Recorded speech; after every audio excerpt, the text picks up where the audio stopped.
तर तिकडे सोलापूरच्या काही भागामध्ये सुद्धा मुसळधार पाऊस सुरू आहे। त्यामुळे सीना, कोळेगाव, खासापुरी आणि चांदणी प्रकल्पातनं सीना नदीमध्ये 2 लाख क्युसेकनं पाण्याचा विसर्ग आहे। तर सीना नदीच्या पात्रातील माढा, मोहोळ आणि दक्षिण सोलापूर या तालुक्यातील गावांमध्ये पाणी शिरलंय। मोहोळ तालुक्यातील भोयरे या गावामध्ये कोल्हापुरी बंधारा पाण्याखाली गेल्यामुळे इथली वाहतूक बंद झाली आहे।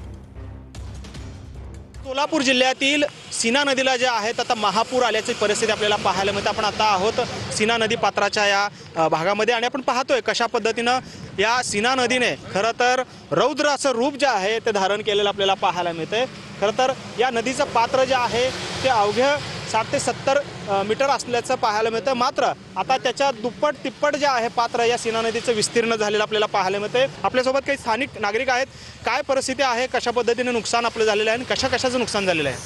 सध्या ओला दुष्काळ भयानक परिस्थितीत पडलेला आहे। तरी सरकारने सरसकट पंचनामे करून सर्व शेतकऱ्याला न्याय द्यावा ही सरकारकडे माफक अपेक्षा करतो। कॅमेरामन अनिल कांबळेसह सागर सुरवसे, TV9 मराठी, लांबोटी, मोहोळ, सोलापूर।